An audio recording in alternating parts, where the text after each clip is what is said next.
सबका स्वागत है। मैं जानती हूँ बीपर जॉय वो क्या जॉय देगा हमें, तो बहुत दुख और बहुत चिंता और टेंशन के बीच यहाँ मिल रहे हैं, क्योंकि अभी लैंडफॉल होने में कुछ घंटों का देरी है। क्या विनाश होगा, कितने लोगों का जीवन जाएगा, या बहुत बड़े पैमाने बहुत बड़े नुकसान की चिंता में हम लोग यहाँ मिल रहे हैं। पहले तो सोचा था कि हम मीटिंग को ना रखें, फिर हुआ कि ना बात तो करना ही चाहिए। और आज का जो ये विपर जो भी आ रहा है अरबी समुद्र, जिसमें पहले बहुत ही कम ऐसे डेडली साइक्लोन आते थे, ऐसा माना जाता था कि वो ज़्यादा शांत समंदर है और हम अरबी महासागर से ज़्यादा दूसरे वायलेंट और काफ़ी साइक्लोन प्रोन समंदर थे। अभी ये बदलाव आया है, ये भी क्लाइमेट चेंज का ही शायद प्रभाव है। उसके बारे में भी काफ़ी चर्चाएं हो रही है कि क्यों ऐसा बदलाव आया है। बहुत सालों से हम कर रहे हैं, जब से रियो दे जानेरो में भाषण दिया गया था क्यूबा के फिडेल कास्ट्रो के द्वारा कि जो डेवलप्ड कंट्रीज है, मतलब डेवलप्ड कंट्रीज मतलब अमेरिका और ब्रिटेन और फ्रांस जैसे, जिन्होंने इंडस्ट्रियल रेवोल्यूशन के थ्रू पूरे दुनिया का रॉ मटेरियल को यूटिलाइज किया, एक्सप्लॉइट किया और पूरा पॉल्यूशन फैलाया, और अभी वो देश क्लाइमेट चेंज के नाम पे डेवलपिंग कंट्रीज को काफ़ी पनिशमेंट दे रहे हैं, वो नहीं करो, वो नहीं करो, वो नहीं करो। और ऐसी स्थिति में क्लाइमेट चेंज का जो डिस्कशन है, और क्लाइमेट चेंज का डिस्कशन करना बहुत ज़रूरी है, उसमें कोई शक नहीं है, पर उसके जो प्रिकॉशन लेने की बात है उसमें क्या किया जाएगा, कैसे हम पसंद करेंगे। दिल्ली के एयर पॉल्यूशन की बात भी हम जानते हैं कि बहुत ख़राब है उसकी एयर क्वालिटी, तो अहमदाबाद का पैरेलल ही इतनी एयर क्वालिटी ख़राब थी, पर वो मैटर डिस्कशन का नहीं बना, पर दिल्ली में इमरजेंसी डिक्लेयर करना पड़ा। तो ये नई नई इमरजेंसियाँ भी आ रही है हमारे जीवन में, और ये क्लाइमेट चेंज का पॉल्यूशन के कारण हमारे हेल्थ पे और हमारे देश की इकोनॉमी पे क्या असर होगा, उसके बारे में आज हम बात करेंगे।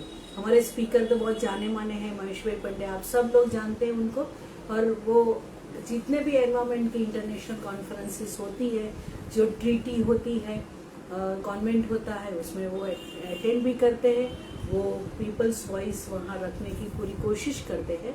ऐसे हमारे स्पीकर आज हैं हमारे साथ, महेश भाई पंडे। मैं उनको रिक्वेस्ट करती हूँ, impact of pollution on economy and health, Mahesh भाई पंडे।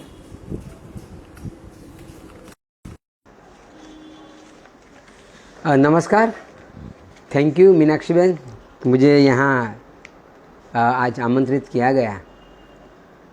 मेरा सब्जेक्ट है, उसमें मैं चिपका रहूँगा, लेकिन जो मीनाक्षी बहन ने बात की शुरुआत की विपर जॉय साइक्लोन की और इसके इम्पैक्ट के बारे में बात की कि हमारा लेक्चर भी शायद नहीं हो पाता, लेकिन हमने तय किया कि नहीं, कुदरत का काम करेगा, हम भी करते हैं।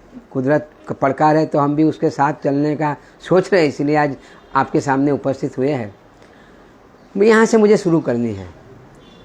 साइक्लोन तो बहुत बार पहले भी आते हैं, लेकिन उससे फ्रीक्वेंसी ज़्यादा बड़ी है। तो मीनाक्षी बहन के बात से मैं सहमत हूँ कि ये ग्लोबल वार्मिंग और उसकी वजह से जो क्लाइमेट चेंज की इम्पैक्ट हुई, ये वन ऑफ द इम्पैक्ट है। लेकिन उसका जो प्रभाव जो होना चाहिए, वो ज़्यादा प्रभाव इसीलिए है कि हमने जो डेवलपमेंट किया है उसकी वजह से उसकी चिंता ज़्यादा बढ़ गई है। यदि हमारे दरिया किनारा में जो नेचुरल प्रोटेक्शन वॉल जिसको बोलते हैं, कुदरती कवच, मैंग्रोव्स, गुजराती में हम तंवर या सुंदरी का वन बोलते हैं, कुदरत ने इतना अच्छा दिया था कि पहले जब आज से 25-30 वर्ष पहले जब ऐसा साइक्लोन आता था तो वो मैंग्रोव से आके टकराते थे, जो लैंडफॉल बोलते हैं अभी वहाँ, और वहाँ उसकी गति कम कर देता था।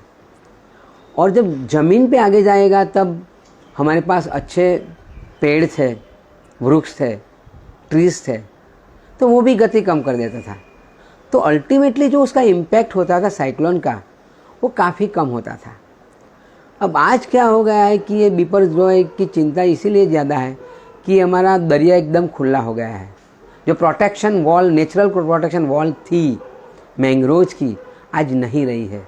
विकास के नाम पे हमने मैंग्रोव्स को बड़ी पैमाने में काटे हैं, इलीगली काटे हैं, जिसका जिक्र सिर्फ मैं नहीं करता हूँ। हमारी भारत की सर्वोच्च ऑडिट संस्था जो है कैग, उसका अभी रिपोर्ट आया मार्च महीने में, सेंट्रल गवर्नमेंट का और गुजरात का भी। वो कैग ने भी वो जिक्र किया है कि हमारे दरिया किनारे पे, कोस्टल लाइन पे हमने बहुत सारे वायोलेशन किए हैं, कानून भंग किए हैं, और ये कानून भंग में सब आ जाता है। इसीलिए ये साइक्लोन जो आ रहा है उसका विपदा या आपदा या उसका इम्पैक्ट या प्रभाव बढ़ेगा। मैं आशा रखता हूँ कि कुदरत अपना काम करे और हम गुजरात को अच्छी तरह से बचा दें, और कई दूसरे जो हमारे पड़ोसी देश है उसको भी बचा लें और कम नुकसान हो, ऐसी हम सब ये आशा रखते हैं। लेकिन वही बात है कि हमके विकास के लिए हमने वो मैंग्रोव्स काटे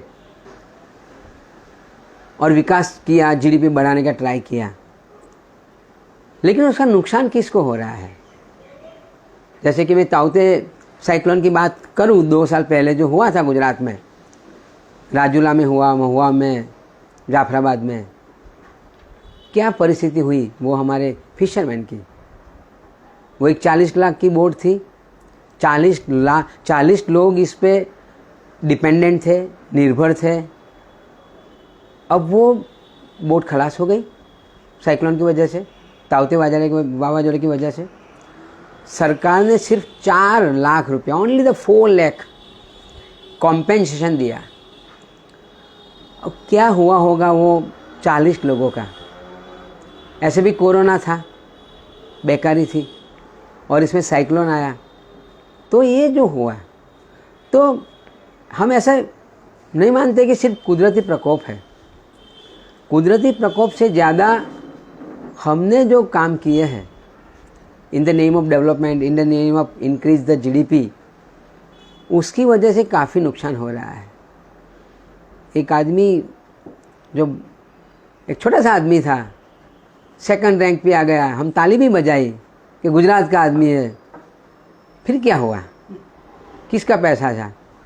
किसने फ़ायदा लिया? कौन नुकसानी भुगत रहे हैं? गुजरात का ही एक व्यापारी अपनी बीवी के जन्मदिन पे 450 करोड़ का चार्टर प्लेन गिफ्ट करता है, और जिसको बनाने के लिए जो हमारे खेडूत ने, हमारे आदिवासी ने योगदान दिया है, उसकी बीवी के जन्मदिन पे उसको बाजरा का रोटा नहीं मिलता है शाम को। तो ये जो विकास है और जो गैप है, ये बहुत सोचने की आवश्यकता है। और इसीलिए मैं मीनाक्षी बहन को फिर से धन्यवाद करता हूँ कि इस विषय पे उस चर्चा छेड़ी है और मुझे आमंत्रित किया गया है कि ये जो पॉल्यूशन है या एनवायरमेंट डिग्रेडेशन है, इसकी वजह से क्या दिक्कतें आ रही है। जितने लोग कोरोना में नहीं मरे थे, उससे कई हजार गुने लोग प्रदूषण से एवरी ईयर, प्रति वर्ष मर रहे हैं। लेकिन 11 लोग मर गए थे शायद कोरोना में शुरू में, और हमने लॉकडाउन 8 बजे राष्ट्र जो प्रवचन में बोल दिया कि 12 बजे से लॉकडाउन, देश को बचाना है। अच्छी बात है यार, इतनी जल्दबाज़ी क्यों थी भाई? ऐसे भी लाखों लोग प्रदूषण में मर रहे हैं, आप कोई इंडस्ट्रीज बंद नहीं करते हो। और वो टाइम तो सिर्फ 11 लोग मरे थे, और इसके पहले तो आपने काफ़ी तमाशा किया था, कई लोगों को बुलाया था, एयरपोर्ट खुले छोड़े थे, क्योंकि कई लोगों का प्रचार करना था आपको। अहमदाबाद में बहुत भव्य जलसा किया था, और 8 बजे आके बोल दिया कि 12 बजे से हमारा देश बंद हो जाएगा, कि मुझे देश बचाना है। कितना नुकसान हुआ, कितना लोगों का बेहाल होकर गए। जो हमारे मजदूरों की स्थिति क्या थी? हम समझते हैं कि शायद कोरोना में करने की आवश्यकता थी, लेकिन आपके पास प्रिपेयर्डनेस थी कि लॉकडाउन कर रहे हैं, तो लॉकडाउन के बाद क्या क्या परिस्थिति होगी उसका अभ्यास किया था आपने? नहीं किया था। इसीलिए मैं बोल रहा हूँ कि कोरोना से ज़्यादा लोग प्रदूषण से मर रहे हैं, एनवायरमेंटल डिग्रेडेशन मर रहे हैं, लेकिन आपको चिंता नहीं है। और कोरोना में जिस लोगों ने काम किया मैं भी सैल्यूट करता हूँ। पुलिस वालों ने बहुत अच्छा काम किया, हमारे आरोग्य कर्मियों ने बहुत अच्छा काम किया, अपने जीव जोखिम में डालते हुए कोरोना में काम किया, बहुत अच्छी बात है। वो टाइम तो सिर्फ ताली बजाए, पैसा नहीं दिया था, उसको कुछ किया नहीं था। आज फिर से मैं ताली बजाता हूँ वो लोगों के अभिवादन के लिए। लेकिन जो पॉल्यूशन के खिलाफ लड़ रहे हैं, जो पर्यावरण को बचाने के लिए लड़ रहे हैं, उसके लिए बोला जाए कि ये राष्ट्र विरोधी है, देश विरोधी है, वो तो गलत है। क्योंकि द लार्सन जर्नल जो है, अमेरिका बेस्ड है, साइंटिफिक एक जर्नल है, साप्ताहिक है, उसने रिपोर्ट में लिखा है कि 2019 की साल में, एक साल की बात है, भारत में 26 lakh 2.6 million people died because of pollution, और सिर्फ एयर पोल्यूशन से 1.7 मिलियन 17 लाख लोग मर गए थे। क्या ये कम लोग हैं क्या? उसकी क्यों चर्चा नहीं होती है? पार्लियामेंट में एक सवाल रखा गया था तो बोला कि ऐसा नहीं है कि एयर पोल्यूशन ही रीजन है, तो फिर आप स्टडी करो ना। वो बोला कि हमने स्टडी नहीं किया है। तो स्टडी करने में आपको कौन रोक रहा है, कौन मना कर रहा है यार?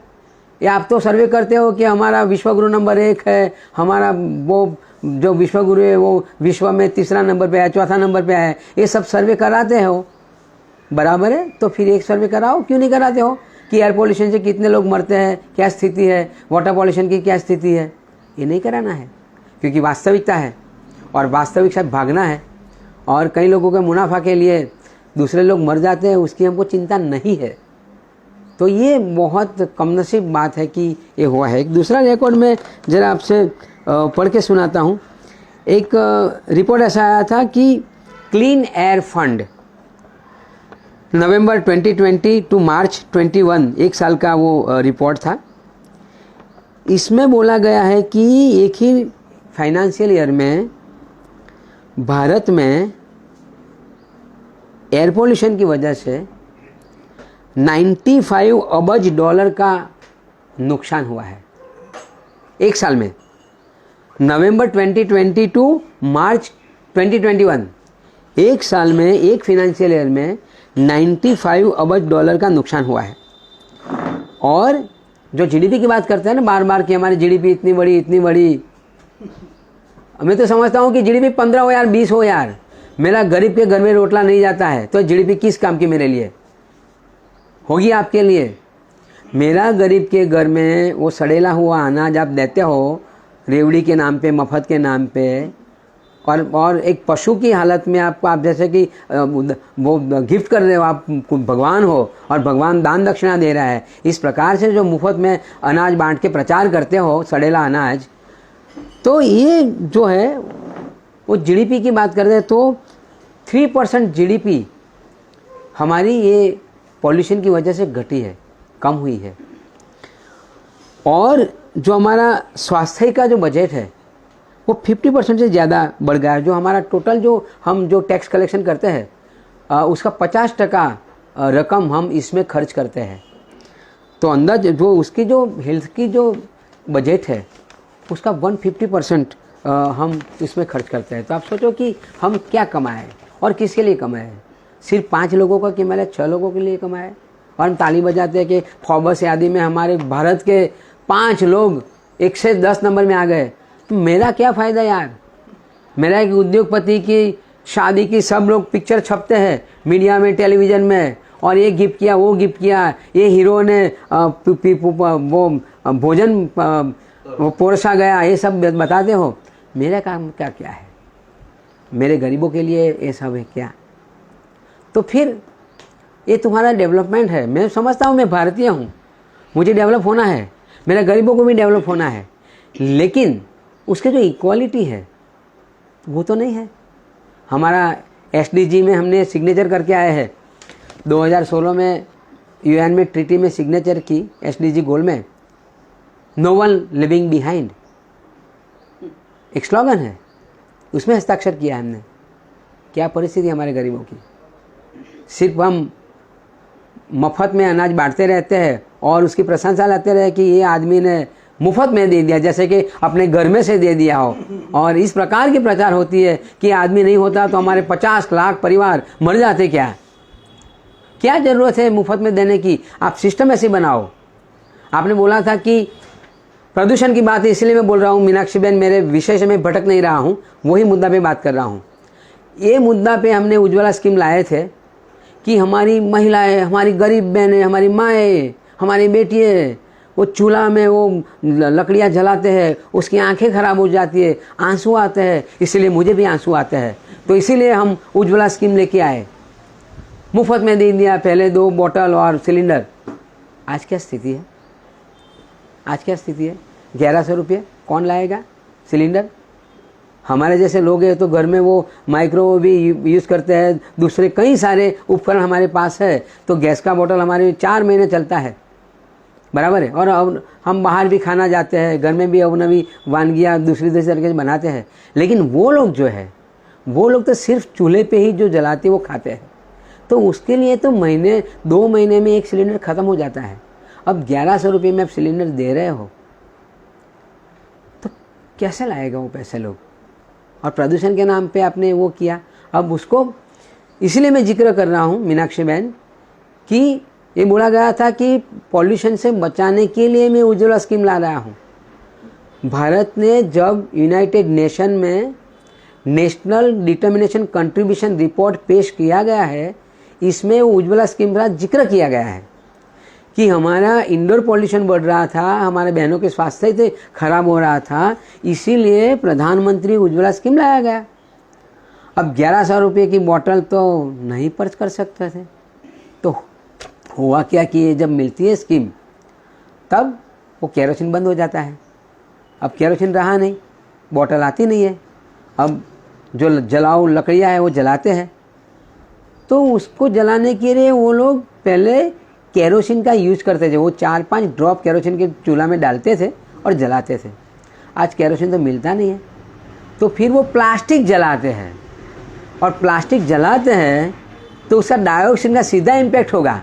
अब आप बताओ कि आपकी माँ बहन दीकरियों को बचाने के लिए उसके आंसू, उसकी आंखों का जलन आपसे सहन नहीं होता था, तो अब क्या है, प्लास्टिक जो डालते हैं और उसका जो धुआं निकलता है वो क्या आपको मान्य है? क्या वो क्या आई ड्रॉप है? ये जो तरीका निकालते हैं हमारे डेवलपमेंट के नाम पे, मुझे बहुत दुख होता है, सच में दुख होता है। अब देखो आप पानी की स्थिति क्या है प्रदूषण के नाम पे। मैं ज़्यादातर CAG का रिपोर्ट का यूज़ करता हूँ, क्योंकि दूसरा कोई रिपोर्ट का यूज़ करे तो बोले कि एक टीम बनी हुई है जो भारत को बदनाम करने की वो ख्वाहिश रखती है। वाले 2014 से शुरू हुआ है, इसके पहले कोई टीम नहीं थी, इसके बाद ही हुआ है, और एक टीम है जो बदनाम करने की कोशिश कर रही है। इसीलिए मेरा ज़्यादातर डेटा जो होता है वो सरकारी डेटा होता है। अब ये डेटा इतना सही प्रमाण नहीं देता है, लेकिन जो भी देता है वो भी इतना बड़ा है, तो सच में जो डेटा आएगा वो तो कितना बड़ा होगा। हमारे CAG, अगेन भारत की सर्वोच्च ऑडिट संस्था, controller and auditor general of India का रिपोर्ट गुजरात के बारे में 2012 से शुरू हुआ, पॉल्यूशन के बारे में, एनवायरनमेंट के बारे में। उसमें लिखा गया है कि गुजरात की एक भी म्यूनिसिपैलिटीज़, जो महानगर पालिका जो बोलते हैं, Ahmedabad, Vadodara, Surat, Junagadh, Bhavnagar, Gandhinagar, Rajkot, sewage treatment plant नहीं चल रहा है। अभी सूरत में एक अच्छा हुआ है, मुझे जिक्र करना पड़ेगा, सैल्यूट करनी पड़ेगी कि अच्छा सीवेज ट्रीटमेंट प्लांट सूरत ने बनाया है, और इसमें से वो 400 करोड़ रुपए की आमदनी भी कमाते हैं, जो रिसाइकल वाटर उद्योगों को देते हैं। तो मैं यही बोल रहा हूँ कि सूरत जो कर सकता है, तो सूरत क्या खालिस्तान है, पाकिस्तान है, अफगानिस्तान है, क्या है? गुजरात में नहीं है, तो गुजरात में अहमदाबाद में क्यों नहीं हो सकता है सीवेज ट्रीटमेंट प्लांट अच्छा? बड़ौदा में क्यों नहीं हो सकता है? विलिंगनेस चाहिए। CAG ने लिखा है कि एक भी सीवेज ट्रीटमेंट प्लांट अच्छी तरह से नहीं चल रहा है, इसीलिए 40% जो वाटर सरफेस है, हमारा सरफेस वाटर जो तालाब में है, नदिया में है, वेटलैंड में है, वो कंटामिनेटेड हुआ है। कंटामिनेटेड हुआ है, इसका मतलब ये हुआ है कि जो हम पानी पीते हैं तो वाटर बॉर्न डिसीज़ का प्रमाण काफ़ी बढ़ गया है। तो उससे हमारा जो बजट है, मेडिकल बजट इंडिविजुअल, और हमारी आयुष्य कम हो गई है। हम रोग के भोग बनते हैं और हम तो गरीब लोग हैं, मजदूरी करने वाले हैं। तो उसकी जो efficiency and capacity to work वो कम हो जाती है। तो कम हो जाती है, वो कमाएगा भी कम, कि वो 15 दिन काम कर पाएगा, दूसरा दिन नहीं काम कर पाएगा। 10 कलाक की जॉब वो 5 घंटे कर पाएगा। तो फिर वो कॉन्ट्रैक्टर बोलेगा यार घर चला जाओ यार, आप काम के नहीं हो। अब वो स्थिति में वो क्या करेगा, उसकी आमदनी कम हो गई। तो ये जो सीधा इम्पैक्ट है पॉल्यूशन का, अब वो सोशल भी है, इकोनॉमिक भी है। तो ये जो मैं बोल रहा हूँ कि कैसे इकोनॉमिक के इम्पैक्ट होता है, तो जो श्रमिकों की जो उत्पादन प्रोडक्शन करने की जो कैपेसिटी है वो कम हो जाती है, एंड ओवरऑल भी कम हो जाती है। वो भी सरकार को ध्यान में रखना चाहिए कि जितना काम होना चाहिए वो नहीं होगा, क्योंकि वो सक्षम ही नहीं काम करने के लिए। तो फिर क्या आपका जो, जैसे कि मैं एक एग्जांपल दे रहा हूँ, हमारे ये जो लाइब्रेरी में बैठा हूँ उसके सामने मेट्रो जा रही है। वो मेट्रो 2008 में शुरू हुई थी, 2012 में ख़त्म होने वाली थी। अब 2022 में आधी अधूरी हुई। 3000 करोड़ का प्रोजेक्ट था, 14,000 करोड़ में आधा पूरा हुआ है। अब किसको भुगतना है? मुझे और आपको। इसलिए मैं बोल रहा हूँ ये मेट्रो की बात। जब मेट्रो का काम चल रहा था और अभी भी चल रहा है, तो पूरा शहर में खुदाई होती रहती थी, और इतना स्लो काम था कि पूरा अहमदाबाद में हवा का पॉल्यूशन बहुत बढ़ गया। और ये जो मेट्रो का काम चल रहा था तो रास्ता डाइवर्ट करते थे, तो एक छोटा सा रास्ता पे ट्रैफिक जाम हो जाता था। तो धुआं और धूल दोनों इकट्ठे हुए, स्मॉग एंड स्मॉग, इसकी वजह से हमारे अहमदाबाद का पर्टिकुलर मैटर जो मापते हैं PM 2.5 एंड PM 10, उसकी मात्रा बढ़ गई।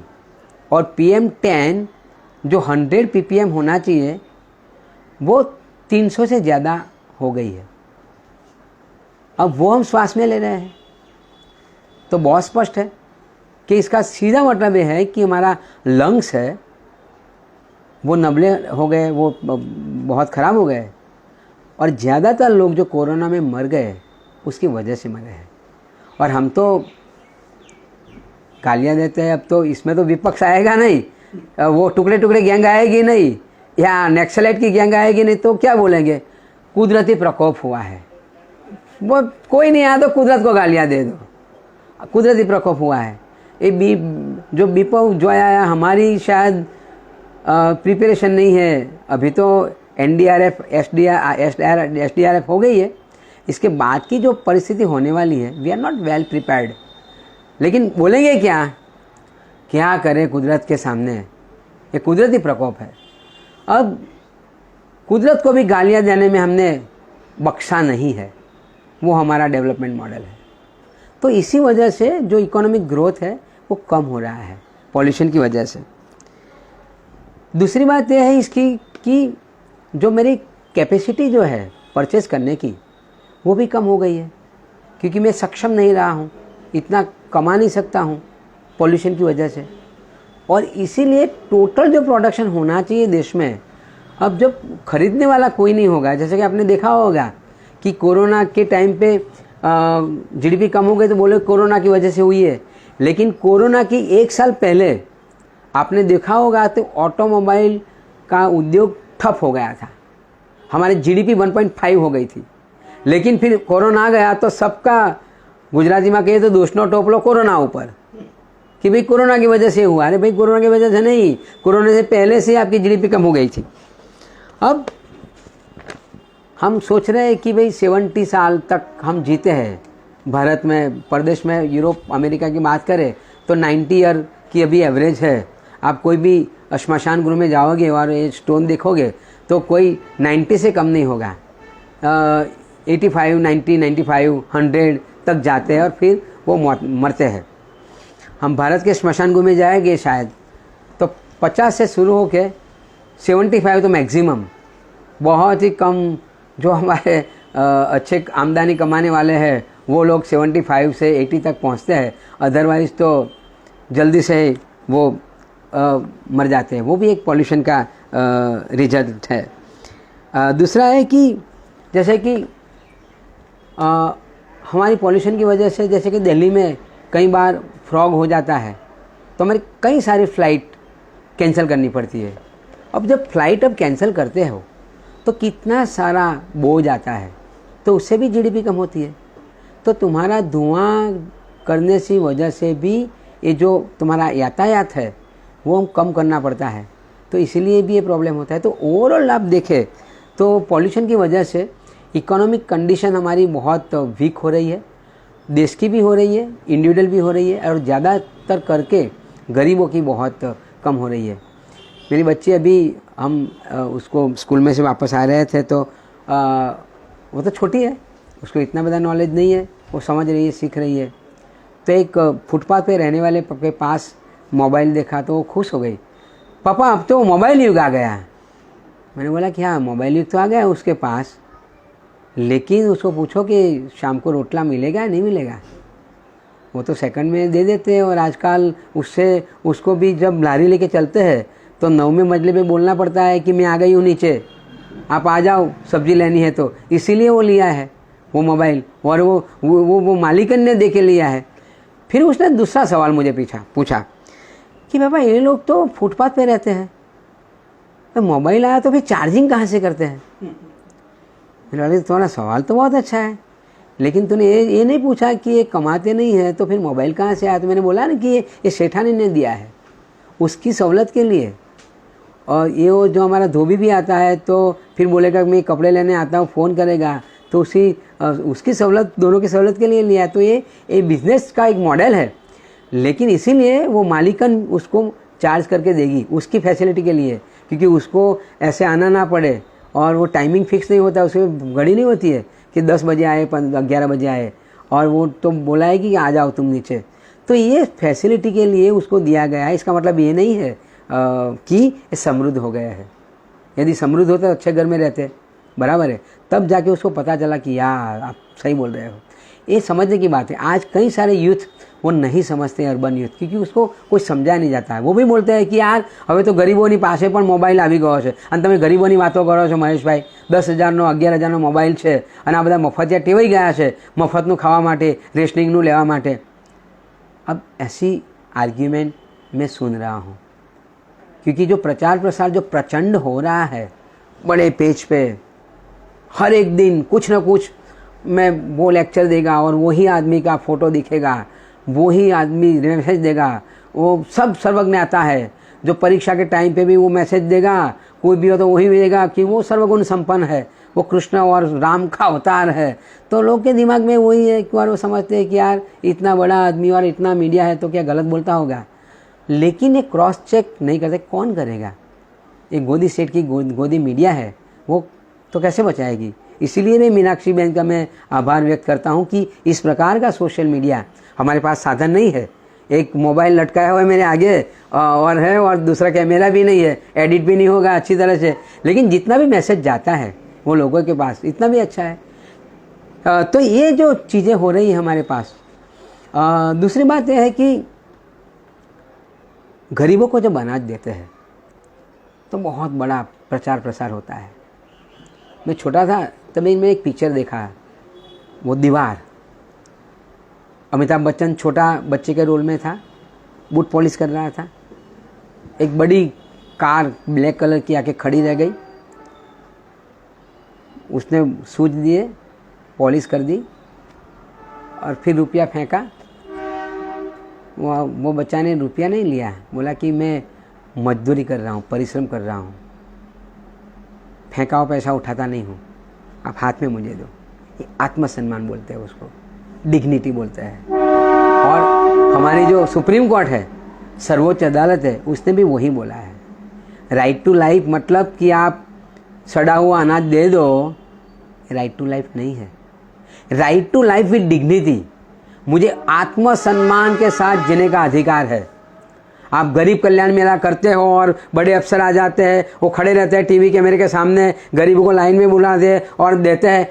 क्या भाई मेरा आत्मसम्मान नहीं है? और आप देने वाले कौन हो मुझे? आप क्या दाता हो गए? आपका भगवान हो गए, मुझे दे रहे हो? ये आत्मसम्मान का सवाल है।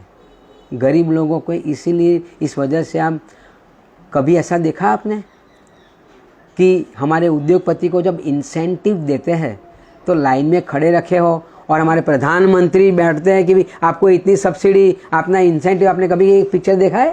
ये चित्र कोई मीडिया ने बताया है कि ये, मुझे नाम नहीं देना है मीडिया से, लेकिन जितने भी 2, 4, 5 हमारे जाने माने जो इंडस्ट्रियलिस्ट है उसको जितना भी फ़ायदा करवाते हैं, तो कभी प्रधानमंत्री ने वो पत्र दिया है कि आप आओ और प्रमाण पत्र ले जाओ, आपको 1000 करोड़ का इंसेंटिव सरकार देती है? कभी देखा है? नहीं देखा है। लेकिन गरीब को जब आप ट्राइसिकल देते हो, अपंग को, तब खुद आएगा बड़ा आदमी, देगा और पिक्चर छपेगा। ये बात है आत्मसम्मान की, जीने का अधिकार, राइट टू लाइफ की बात है। इसीलिए मैं जिक्र करता हूँ कि एक बटन दबाया और 8000 करोड़ रुपया सीधा हमारे किसान के खाते में जमा हो गया। भ्रष्टाचार नहीं हो रहा है। लेकिन 8000 करोड़ जब कोई इंडस्ट्रीज को इंसेंटिव देते हो तो किसी को पता नहीं चलता है। इसीलिए मैं बोल रहा हूँ ये। और फिर वो क्या करते हैं? वो पॉल्यूशन करते हैं और उसको भुगते ही कौन है? हम, सरकार। ये बात इसलिए बोल रहा हूँ कि हमारे अहमदाबाद की बात करें तो अहमदाबाद में number 8 common effluent treatment plant है। जो हमारी इंडस्ट्रियल एस्टेट है, नरोड़ा, वटवा, ओढव, नारोल, ये सब जगह पे सरकार ने 50% सरकारी पैसा मतलब कि मीनाक्षी बहन, रिन्नी और मेरा पैसा और एक गरीबों का पैसा, और 50% उद्योगों का। क्योंकि उद्योगों ने ऐसा बोला कि we are not rich, we need the government help. और ये 50% पैसा करोड़ में जाते हैं। जब कॉमन एफ्लुएंट ट्रीटमेंट बनाते हैं 1000 करोड़ का बनता है तो 500 करोड़ सरकार देगी और 500 करोड़ वो लोगों का। कभी आपने अखबार में पढ़ा कि 500 करोड़ सरकार ने सहाय दी? आपने कभी अखबार में पढ़ा कि जो पाइपलाइन है, जब भी साबरमती गंदी कर दी है हमारी, तो अब डीप सी डिस्चार्ज पाइपलाइन डालने वाले हैं। अहमदाबाद, बड़ौदा के पाइपलाइन डालेंगे खंभात के अखात में, और उसकी करीबन 2870 करोड़, अभी तो 4000 करोड़ तक पहुंचने वाली है, खर्च होने वाला है। वो दरिया में उंडे पाइपलाइन डालेगी, एफ्लुएंट डालेगा वहाँ दरिया में। अब साबरमती को गंदी कर दी, अब दरिया को नहीं छोड़ेंगे हम। उसके लिए सरकार ने 70% हिस्सा दिया है, और एक गरीब उद्योगपतियों ने, इसके पास पैसे नहीं है, वो लोगों ने 30%, क्योंकि वो हमारी सेवा कर रहे हैं, हमको रोजगार दे रहे हैं, हमको उत्पादन दे रहे हैं। तो एक गरीब उद्योगपतियों के लिए सरकार ने 30% ही दिया और हमारे पास से 70% लिया। इसीलिए मैं बोल रहा हूँ कि ये पॉल्यूशन का इम्पैक्ट कौन भुगत रहा है, नुकसान किसको हो रहा है। अब नदी हमारी साबरमती रिवर जो पॉल्यूट कर दी है, हाई कोर्ट ने सुओ मोटो दर्ज किया, सब देख रहे थे। लेकिन सबको तो वो साबरमती रिवर फ्रंट देखते हैं, वैश्विक मॉडल, ताली बजाते हैं। बड़े बड़े लोग यहाँ आते हैं, झूला पे झूलाते हैं, बड़ी बड़ी तस्वीर आती है, खुश हो जाते हैं लोग। क्या कमाल का डेवलपमेंट हुआ है, ये वैश्विक मॉडल हो गया है। और सब कुछ इसमें ही, हर बार साल में 3 बार यहाँ आओ, कोई ना कोई प्रोग्राम करो, और एक ही 10 किलोमीटर की पट्टी है उसको हाईलाइट करो, वैश्विक मॉडल, वैश्विक मॉडल। लेकिन ये साबरमती जो 120 किलोमीटर लंबी है, बौठा को मिलती है, वो किसको कोई देख नहीं जाते थे। कई बार मैं एकदम सेक्युलर हूँ, by default I born in कोई रिलीजन में जन्म हुआ है मेरा, हिंदू धर्म में। तो मुझे ये सवाल होता है कि यार मैं हिंदू धर्म का हूँ, वो हमारी लोक माता को हम माता कहते हैं और महाआरती भी करते हैं रिवर फ्रंट पे, तो फिर एक गटर का प्रसाद क्यों चढ़ाते हैं? वो विशाला के पास जो शास्त्री ब्रिज है, वहाँ पूरे दुनिया भर की गटर और एफ्लुएंट वहाँ डालते हैं। अभी रथ यात्रा आई तो हमने जल यात्रा भी निकाली। बहुत अच्छी बात है यार, हिंदू धर्म के लिए आस्था की बात है, लोकमाता की बात है।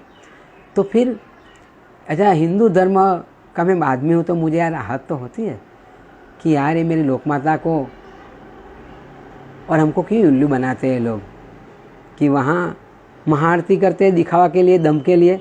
तो क्या ये कुदरत को पता नहीं है, भगवान को पता नहीं है? यदि आप भगवान में मानते हो तो, यदि आप धर्म में मानते हो तो, लोगों को तो आप उल्लू बनाते हो वोट के लिए, लेकिन आप भगवान को भी उल्लू बनाते हो क्या? और ये साबरमती में फिर क्या हालत बना के रखी है, पूरा हमारा सीवेज का अनट्रीटेड वाटर डाल देते हो। और ये मैं नहीं बोलता हूँ, हाई कोर्ट में एफिडेविट करके कॉरपोरेशन और गुजरात पॉल्यूशन बोर्ड ने बताया है। तो कोई ऐसा बोलेगा कोई एक्टिविस्ट हमको बदनाम कर रहा है तो बहुत गलत है। ये एएमसी ने, गुजरात सरकार ने एफिडेविट करके दिया है हमारी हाई कोर्ट में कि ये अनट्रीटेड एसटीपी का पानी जा रहा है, एफ्लुएंट जा रहा है, इसीलिए हम नहीं ला रहे वो प्रमाण के नीचे। तो इसीलिए ये पाइपलाइन की अनुमति दो ताकि हम साबरमती में वो एफ्लुएंट ना डालें और फिर खंबात को, अखात को हम गंदा करें।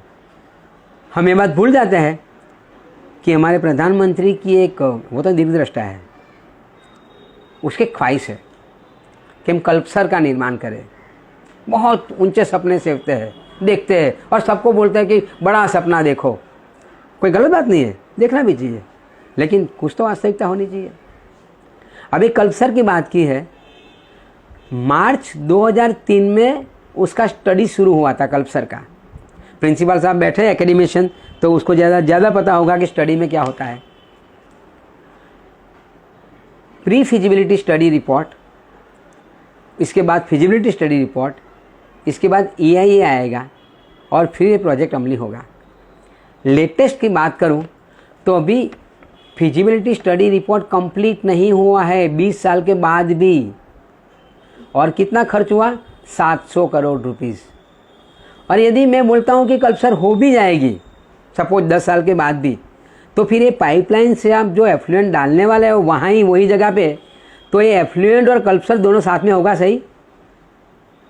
क्योंकि कौन पूछेगा, कैसे पूछेगा? ये तो ऐसी चर्चा होती है, हम बात कर रहे हैं, लेकिन मीडिया में तो आएगा नहीं कुछ। लोगों को कल्पसर नहीं देखेगा और जो ज्वाइन करके नहीं देखेंगे कि भी ये डीप सी डिस्चार्ज पाइपलाइन है, उसका भी पॉइंट वहाँ है, कल्पसर भी वहाँ है, कैसे संभव होगा? लेकिन आज का जो तंत्र है उसने हमको सोचने का तरीका बदल दिया है। हम सोचे उसके पहले तो कोई नया इश्यू आ जाएगा, तो अब इसमें रचा रहो, इसमें पलटा रहो, तो फिर वो भूल जाएगा। तो ये जो पॉल्यूशन होगा अभी, अब साबरमती गंदी कर दी, अब वो हमारा खंबात की अखात का गंदा कर देगा, वो 20 साल बाद पता चलेगा, तब फिर नई तरीका सोचेंगे। तो उसकी वजह से जो नुकसान हो रहा है वो बड़े पैमाने में। दूसरी एक बात मुझे बतानी है कि जो CSR मनी है, कॉरपोरेट सोशल रिस्पॉन्सिबिलिटी, ये भी कोई दया नहीं है। इसीलिए दया नहीं है कि कोई इंडस्ट्रीज़ मेरे गांव में आती है, मेरे गांव का पानी लेती है, मेरे गांव की ज़मीन लेती है, खेती की ज़मीन लेती है, तो मैंने योगदान दिया है मेरे गांव के लिए, एक उद्योग बनाने के लिए, तो फिर उसका जो मुनाफा है वो मुझे क्यों ना मिले? एक एग्जांपल दूं, जैसे कि एक थर्मल पावर स्टेशन धुवारन गांव में है। एक्चुअली में फिगर भूल गया हूँ, मैंने एक मुद्दा रेज किया था 20 साल पहले और कलेक्टर ने बहुत अच्छे से सुना था और ऑर्डर भी किए थे। वो गांव में 20 मिनट में पूरी गांव की पानी की टंकी भर जाती थी, तो इलेक्ट्रिसिटी का बिल भी कम आता था और पानी की क्वालिटी अच्छी थी। अब धुवारन पावर स्टेशन हुआ तो उसके लिए पानी निकालना पड़ा वहाँ से, तो गांव में पानी जो 20 मिनट में भरते थे अब 3 घंटे लगते हैं। इलेक्ट्रिसिटी की जगह पे ज़्यादा खर्च होती है और पानी कंटामिनेटेड हो गया। जब अंदर गए तो पानी की सैलिनिटी बढ़ गई, क्योंकि जो बगल में तो दरिया है, जैसे गैप हुई तो दरिया का पानी अंदर आएगा। तो क्या हुआ धुवारन गांव को? धुवारन गांव को कंटामिनेटेड वाटर मिलना शुरू हुआ, बिजली का बिल ज़्यादा आया तो उसकी वजह से उसको तो नुकसान है। तो फिर क्यों CSR का मनी वो गांव को नहीं मिलना चाहिए, ये सवाल है।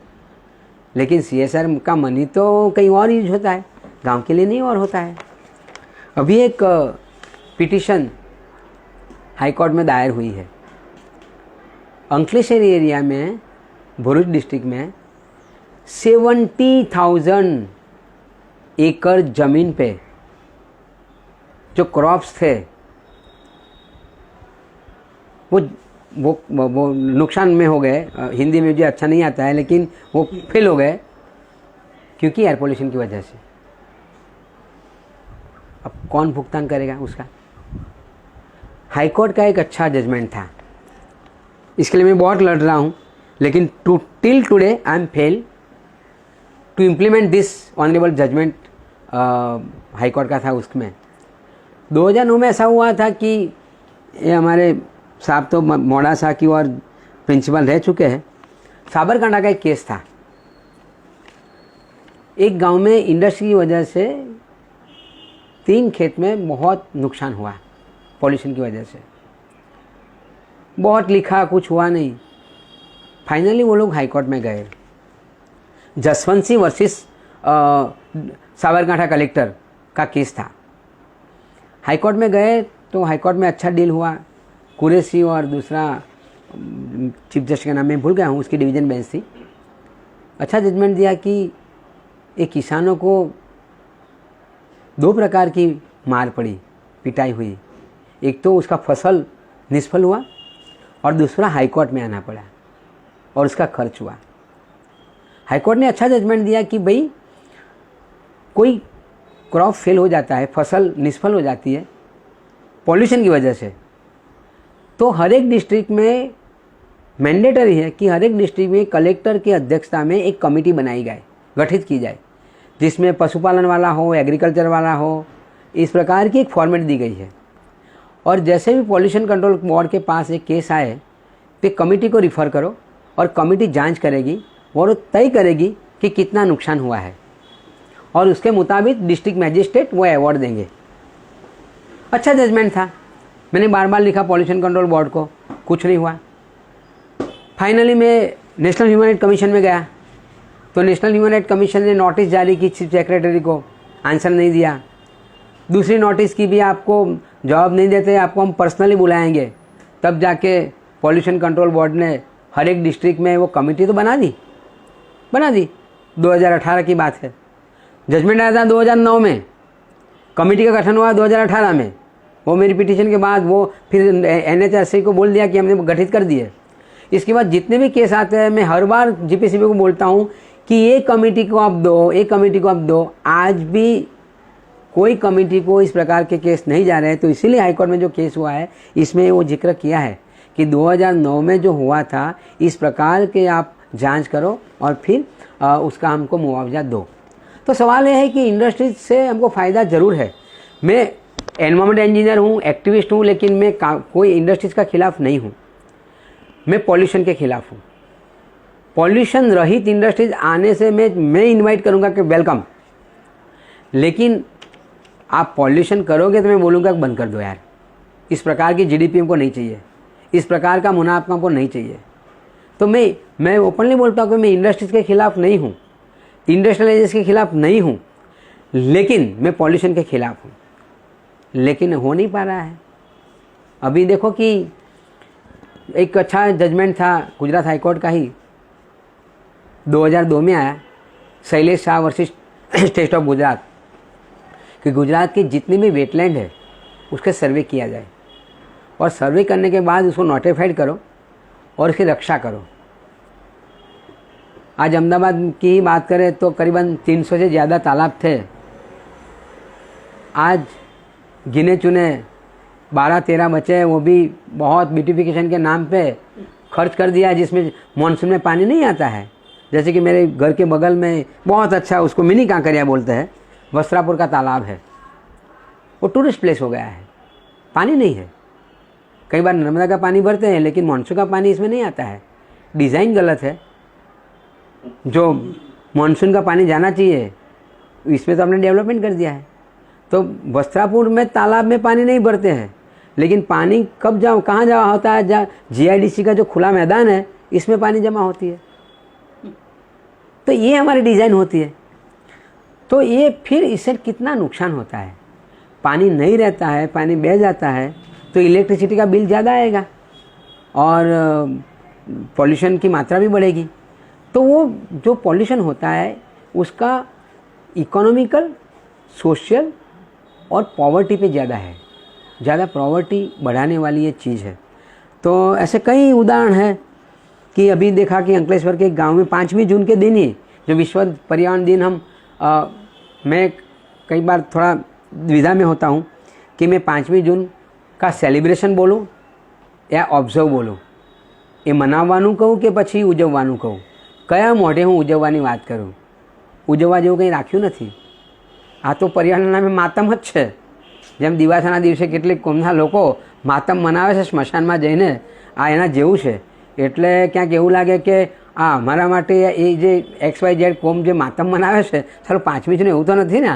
એટલે એને મારે શું સેલિબ્રેટ કરવું કે પછી શું કરવું એને સમજાતું નથી આ વાતને. અને એ જ દિવસે ये अंकलेश्वरना एक बाजूना गाम में वो टैंकर से किसी ने डाल दिया केमिकल और कई सारी फिश मर गई। अब सरकारी रिपोर्ट तो हर बार वही आएगा कि हम लेट पहुँचे थे, पता नहीं चला, कोई केमिकल हो गया होगा, कोई अलगी आ गई होगी और ख़त्म बात। लेकिन कब तक ये चलता रहेगा, सवाल ये है। और दूसरी बात ये CSR की बात तो मैंने की, लेकिन दूसरी बात ये भी है कि अभी इंडस्ट्रीज जो पॉल्यूशन करती है उसके लिए एक नई तरीका निकाला है नेशनल ग्रीन ट्रिब्यूनल ने। आज भी प्रिंसिपल साहब in the history of India pollution के केस में कोई इंडस्ट्रीज को, इंडस्ट्रियलिस्ट को एक दिन की भी जेल नहीं हुई है, ताकि water act, air act, environmental protection act, इसमें 6 मास और इससे ज़्यादा की इम्प्रिजनमेंट और पेनल्टी की प्रोविज़न है, नहीं हुई है। इसका मतलब ये भी हुआ कि हमारा देश इतना अच्छा है कि वहाँ पॉल्यूशन होता ही नहीं है, इसीलिए किसी को इम्प्रिजनमेंट हो नहीं रहा है। तो एक कानून भी हमको बदल देना चाहिए कि भाई इसका कोई पॉल्यूशन कर ही नहीं रहा है तो फिर कानून के पेज क्यों बढ़ाते हो आप? और ऐसा प्रयोग किया था 2014 में इस सरकार आने के तुरंत ही एक कमेटी का गठन किया था कि ये कंपाइल कर दो सभी एक्ट को और environmental law in bracket management act 2016 बना दो। हमने काफ़ी अपोज किया, एक कमेटी बनाई थी रिव्यू करने के लिए, कमेटी ने एक्ट भी बना के दिया 2 ही महीने के अंदर अंदर। इतनी फास्ट हमारी रैपिड है ग्रोथ, ताकि कल्पसर का भी रिपोर्ट नहीं आया है स्टडी, लेकिन ये 2 महीने में रिपोर्ट आ गया था कि एक कानून बनाने की आवश्यकता है। समझना चाहिए इसमें बात में।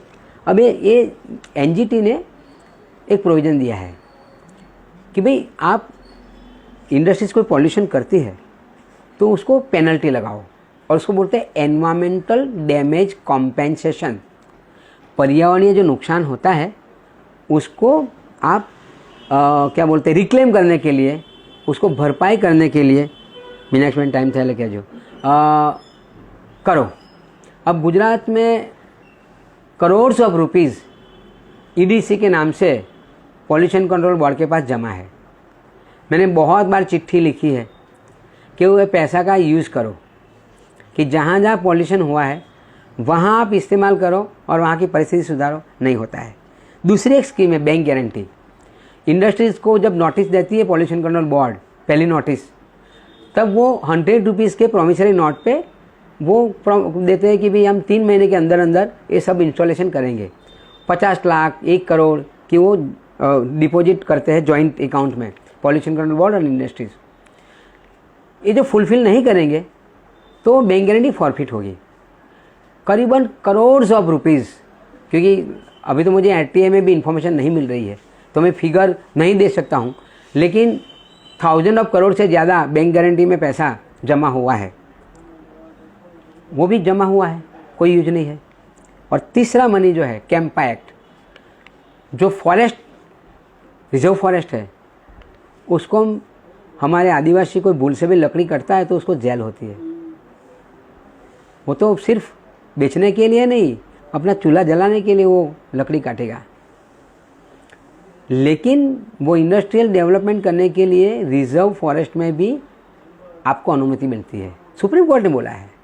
कंचन चोपड़ा नाम की एक बहन थी अर्थशास्त्री, उसने मॉडल दिया है। तो बहन आई थी जब सर्किट हाउस में, तो मैं गया था, मैंने बोला कि बहन जी, with respect to your degree and assignment, लेकिन मुझे ये शब्द इस्तेमाल करने में बहुत दिक्कत होती है, लेकिन दूसरा कोई चारा मेरे पास नहीं है। आप माँ का दूध बेचने के लिए निकले हो, माँ का दूध की कीमत नहीं होती, नहीं कर पाते हो। एक जंगल की कीमत करने निकले हो आप मैथमेटिकल मॉडल से। इकोलॉजिकल वैल्यू क्या है उसकी, और एक उसको एनपीवी बोलते हैं, नेट प्रेजेंट वैल्यू। और नेट प्रेजेंट वैल्यू में जितनी रकम आती है वो कैंपा फंड में जाती है और वो फॉरेस्ट कंजर्वेशन के लिए यूज होती है। अनफॉर्चुनेटली ये भी रकम जमा है, कुछ नहीं होता है। तो अल्टीमेटली ओवरऑल ये बात है मेरी कहने की कि डेवलपमेंट तो होना ही चाहिए, लेकिन डेवलपमेंट के साथ जो नेचुरल रिसोर्सेज का जो कत्ल हो रहा है, और इसके लिए सीधी इम्पैक्ट किसको होती है, दोज वो dependent on the natural resources. एक उदाहरण की बात करूं, जब मैंने पहली बार जो ये अभ्यास करके मैंने भारत सरकार को लिखा था लैंड एक्विजिशन एक्ट में, मैं जब काम की शुरुआत की तो मैं महसाणा जिला के कोई गांव में गया था, बैठा था खटिया में, सायरन बजी 3 बजे। तो ये बहन बोली कि साहब मैं डेयरी में जाती हूँ, हमारी खर्ची हुई, 15 दिन के बाद पगार होता है। बोला मेरी बहन समझाओ। बोला कि मेरे पास 2 भैंसें हैं, बफेलो है, और उसका दूध मैं डेयरी में भरती हूँ, और फिर पगार होता है तो मेरी 2 बच्चियों को मैं कॉलेज में पढ़ा रही हूँ। बोला कि आपके पास कितनी ज़मीन है, खेत है? बोला कि मेरे पास खेत नहीं है, ज़मीन नहीं है, लेकिन गांव में एक गोचर लैंड होती है, ग्रेजिंग लैंड, इसमें हमारी भैंसें चरने के लिए जाती है, और इसमें से फिर हम आमदनी करते हैं। अब ग्रेजिंग लैंड सरकार उद्योगों को दे देती है डेवलपमेंट के नाम पे, तो क्या होगा वो विडो का? कई हमारी देवी पूजक बहनें वो कंकुड़ा जो अभी मार्केट में होते, पहले मार्केट में नहीं मिलते थे क्योंकि खेती नहीं होती थी, वो सिर्फ जो थॉर की जो कैक्टस की जो फेंसिंग होती थी गांव में, उसमें वो वेल होती थी कंकुड़ा की, और ये हमारी ज़्यादातर देवी पूजक बहनें वो लाके आती थी, मार्केट में बेचती थी। अब आप ज़मीन ले लेते हो तो फिर उसका तो धंधा गया। आप जो अचार खाते हो, केला का अचार खाते हो, वो भी उसका कोई उत्पादन नहीं होता है, वो वेस्टलैंड में होता है। वो बहनें लेके आती है, बाज़ार में बेचती है, और वेस्टलैंड ले दिया, वो लोग बेकार हो गए। तो जितने लोग जो है वल्नरेबल कम्युनिटी के, जो नेचुरल रिसोर्सेज पे, वेस्टलैंड पे, ग्रेजिंग लैंड पे निर्भर है, अब ले लेते हो, वो तो बेकार हो जाते हैं। इसीलिए लैंड एक्विजिशन एक्ट में वो प्रोविज़न था सोशो इकोनॉमिक इम्पैक्ट, तब उसको भी आप कॉम्पेंसेशन दो। मैं किसान हूँ, मेरी ज़मीन ले दी, 4 गुना पैसा मिल गया, आई एम हैप्पी, लेकिन मेरे खेत में जो 10 लोग डिपेंडेंट थे उसका क्या? ये तो हम सोचते ही नहीं है। तो अल्टीमेटली इकोनॉमी किस तरफ जा रही है? जो रियल इकोनॉमी का जो वाला मॉडल था, गांधी का मॉडल था, हिंद स्वराज, ग्राम स्वराज, वो मॉडल का क्या हुआ? हम तो बोल रहे हैं, गांधी बोल रहे थे कि नेचुरल रिसोर्सेज का सेवन करो, तुम्हारी प्रॉपर्टी तुम्हारी नहीं है, आप तो ट्रस्टी हो, और ये सबके लिए है पृथ्वी, लेकिन कोई एक के लिए नहीं है।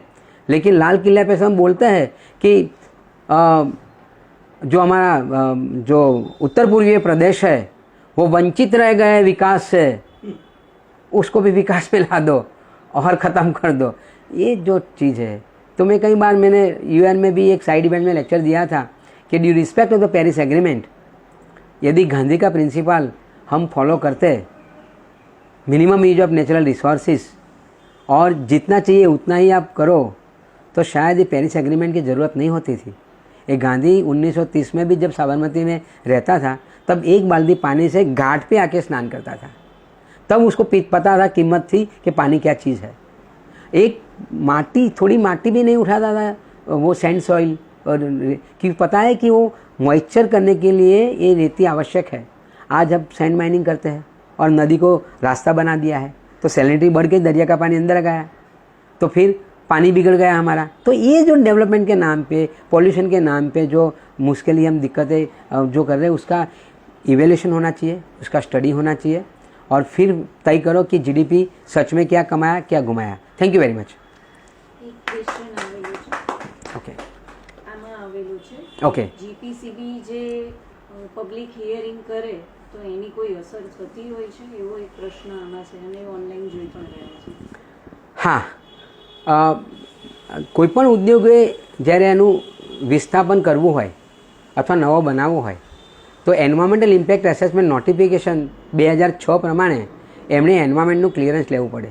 એના માટે એમણે EIA કરવો પડે, એન્વાયરમેન્ટલ ઇમ્પેક્ટ એસેસમેન્ટ કરવો પડે અને પબ્લિક હિયરિંગ કરવું પડે. અને એ પ્રદૂષણ નિયંત્રણ બોર્ડ અને કલેક્ટરના અધ્યક્ષપદે થતું હોય છે. ત્યારે ગામના લોકો પોતાના વાંધા સૂચનો એ બધું રજૂ કરતું હોય છે. અને એને બાદ એક કમિટી હોય છે, સ્ટેટ એક્સપર્ટ એપ્રાઇઝલ કમિટી અને એન્વાયરમેન્ટલ ઇમ્પેક્ટ ઓથોરિટી, એ બધા શરતોને આધારે એને ક્લિયરન્સ આપે છે. એટલે અત્યાર સુધીના અમારા અનુભવમાં તો એવું છે કે 100% ગામનો વિરોધ હોય તો પણ ક્લિયરન્સ મળી ગયું હોય છે. પણ ગામના લોકો જેટલા જાગૃત હોય એટલું બહુ સારું, તો એનું મોનિટરિંગ થતું હોય છે. એટલે આપણે એવું નહીં ધારી લેવું કે આટલો વિરોધ છતાંય ક્લિયરન્સ મળી ગયું. આપણે જવું જોઈએ, લોકશાહીની પ્રક્રિયામાં ભાગ લેવો જોઈએ અને તક મળેલી છે તો એમાં વધારીને ભાગ લઈને જે આપણા સાચા ઓબ્ઝર્વેશન હોય, વાંધા હોય, એ રજૂ કરવા જોઈએ. પરંતુ પબ્લિક હિયરિંગ એક પ્રક્રિયા છે, એ ફાઇનલ ડિસિઝન નથી. એને આધારે 2 કમિટીઓ, મેં કહ્યું એમ, સ્ટેટ એક્સપર્ટ એપ્રાઇઝલ કમિટી અને પછી એન્વાયરમેન્ટલ ઇમ્પેક્ટ ઓથોરિટી, એ નક્કી કરીને એના એન્વાયરમેન્ટલ ક્લિયરન્સ કેટલીક ટર્મ્સ એન્ડ કન્ડિશનથી આપે છે. હવે જો આપણે વાંધા લીધા છે અને કન્સિડર નથી કર્યા તો આપણે એ ક્લિયરન્સ મળી ગયા પછી નેશનલ ગ્રીન ટ્રિબ્યુનલમાં જઈ શકીએ છીએ અને એને ચેલેન્જ કરી શકીએ છીએ. પણ મારું એક આહ્વાન છે કે ગામના લોકોએ આ પબ્લિક હિયરિંગમાં જવું જોઈએ અને 5,000 10,000 રૂપિયાની લાલચમાં આવ્યા સિવાય તટસ્થ તમારો ઓપિનિયન આપવો જોઈએ. તમે એ સભાનપણે સ્વીકારો કે તમને 5,000 રૂપિયાથી બહુ ફાયદો નહીં થાય, પણ તમે વેચાઈ ના જાઓ અને 5,000 રૂપિયાને ઠોકર મારો એ ઉદ્યોગ ગૃહિની લાલચને. અને જો તમે કરશો તો કુદરત તમારી ફેવરમાં રહેશે.